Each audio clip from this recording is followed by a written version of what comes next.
Hello, good morning. कशा आहात सर्व? अपेक्षा करते मस्त आणि मजेतच असाल. कितीतरी दिवसानंतर आज मी एवढ्या सकाळी उठले.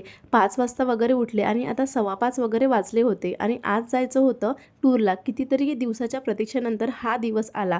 कारण आम्ही बुकिंग खूप दिवसाचं केलेलं होतं. आमची ट्रेन हे सकाळी 9 वाजता होती, पण आम्हाला टिफिन वगैरे सोबत न्यायचं होतं. त्याच्यामुळं मी एवढ्या सकाळी उठले आणि जे काही सगळी छोटी-मोठी कामे होते घरामधली, तर ते मी आधीच्या दिवशीच सगळी आटोपलेली होती. तर सकाळी उठल्यानंतर तर मी फ्रेश झाले आणि सगळ्यात महत्त्वाचं जी आपल्या दिवसाची सुरुवात होते ती म्हणजे चहानी. कारण चहाशिवाय माझ्या दिवसाची सुरुवातच होत नाही. असं माझ्याशी कोण-कोण रिलेट करते हे मला कमेंट करून नक्की कळवा. आजचा चहा मला अजिबात स्किप करायचा नव्हता. कारण मला माहिती आहे आपण तिकडे गेल्यानंतर असा चहा आपल्याला अजिबात मिळत नाही आणि तुम्ही खूप मिस करणार. तर मी सकाळी उठल्यानंतर पहिले तर कुकरमध्ये आलू वगैरे लावून दिले.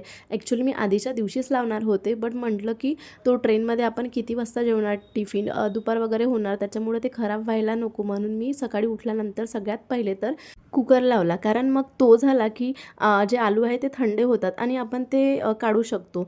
तर आलूची भाजी यांनी छान मस्त बनवली आणि मी पोळ्या वगैरे बनवून घेतल्या.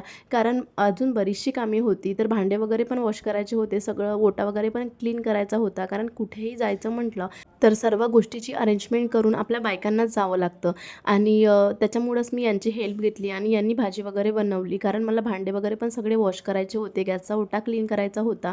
घरामध्ये काहीही ठेवायचं नव्हतं. कारण एका दिवसासाठी जरी जायचं असलं तरी आपल्याला पुष्कळ काही करावं लागतं. इथे तर आम्हाला 10 दिवस जायचं होतं आणि कितीही क्लीन करून गेली तरी तिकडून आल्यानंतर धूळ हा होणारच होता हे मला माहिती होतं. ॲक्च्युली ना घर हे रोडवर आहे आणि खूप वाहनं चालू असतात. मंदिर पण आहे आणि आता तर उन्हाळा आहे. उन्हाळ्यामध्ये तर सगळ्यात जास्त धूळ होतो. बट जर कुठे जायच्या आधी आपण सगळ्या वस्तू जर जागच्या जागेवर ठेवल्या तर तिकडून आल्यानंतर आपल्याला असा पसारा दिसत नाही. धूळ तर तेवढा होणारच होता. तो आपण साफ करू शकतो. त्याच्यानंतर काय मस्त अंघोळ वगैरे केली, केस वगैरे वॉश करून घेतले. कारण आमचा प्रवास हा लांबचा होता. आज पूर्ण दिवस आणि दुसऱ्या दिवशी सकाळी 5 वाजता पोहोचणार होतो आणि त्याच्यानंतरही समोर आमचा प्रवास होता.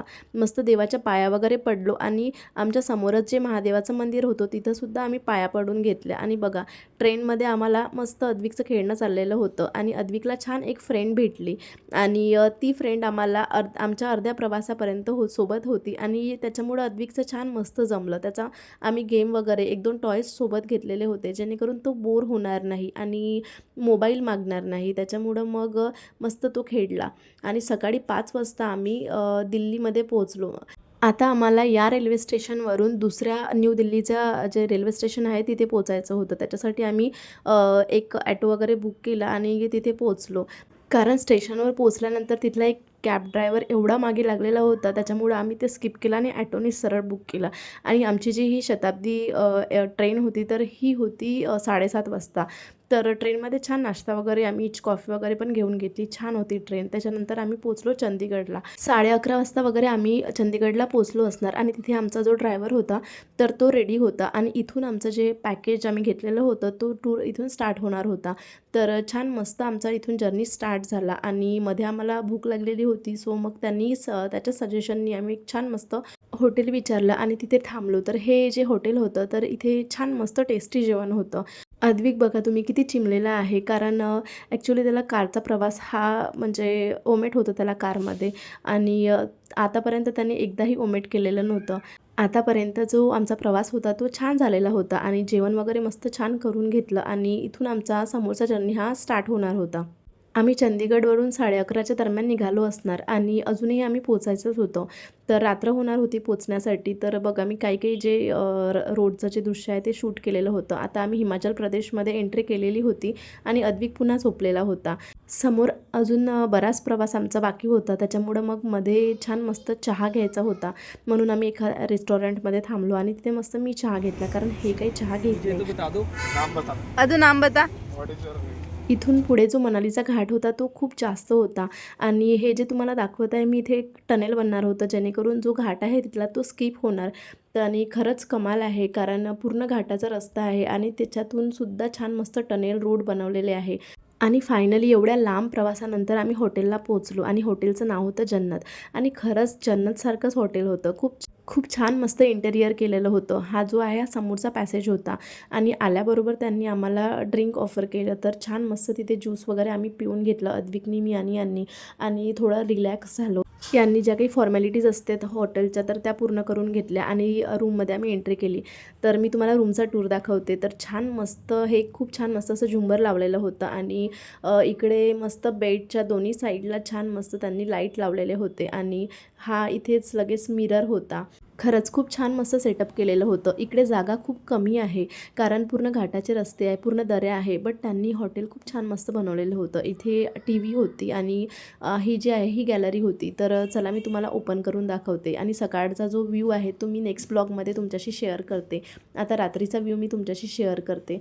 तर ही जी आहे ही गॅलरी होती मस्त मोठी आणि पूर्ण खाली दरी होती आणि नदी होती आणि समोर जे आहे ते मोठे मोठे पहाडं होते आणि त्याच्यावरती पण जे घरं दिसत होते आणि सकाळचा जो व्ह्यू आहे तो यापेक्षा खूप छान सुंदर दिसतो. तो मी नेक्स्ट ब्लॉगमध्ये नक्की तुमच्याशी शेअर करते.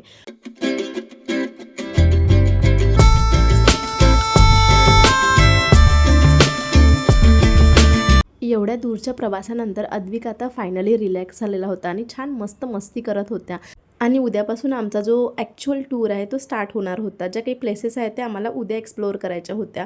चला मी थोडक्यात तुम्हाला दाखवते की मी बॅग कशी पॅक केली. तर हे जे पाउचेस आहे तर आपल्याला साड्या वगैरे येतात तर त्याचे जे पाउचेस शिल्लक असते तर ते मी ठेवलेले होते आणि त्याच्यामध्ये एका पाऊचमध्ये अद्विकचे सगळ्या टी शर्ट रोल करून ठेवलेल्या होत्या आणि एका पाऊचमध्ये माझ्या सगळ्या टी शर्ट्स रोल केलेल्या होत्या. एकामध्ये जे वन पीस वगैरे असतात तर ते रोल केलेले होते. एका पाऊचमध्ये यांच्या टी शर्ट ज्या आहे ह्या रोल केलेल्या होत्या आणि जे जीन्स वगैरे आहे ते वरती असे ठेवलेले होते. आणि हे केल्यामुळं काय होतं की कमी जागेमध्ये भरपूर असे कपडे बसतात.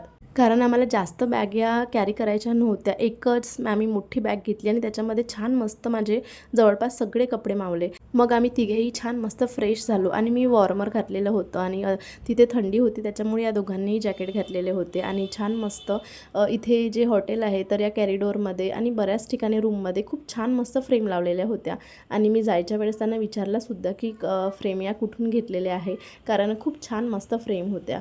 आमचं ज्या ठिकाणी आम्ही जेवणार होतो तर त्या ठिकाणच्या गॅलरीमधून सुद्धा छान मस्त व्ह्यू दिसत होता. हा सुद्धा मी नेक्स्ट ब्लॉगमध्ये नक्की शेअर करेल आणि छान मस्त आम्ही जेवण करून घेतलं. आणि या स्वीटमध्ये या शेवड्या होत्या. आमच्याकडे तर याला शेवड्याच म्हणतात, तिकडे काय म्हणतात मला माहिती नाही. तर इथेच मी आजचा व्हिडिओ संपवते. व्हिडिओ आवडला असेल तर सबस्क्राईब करायला विसरू नका. लाईक करा, शेअर करा, कमेंट करा. So take care friends. Next व्हिडिओमध्ये तोपर्यंत बाय, गुड नाईट.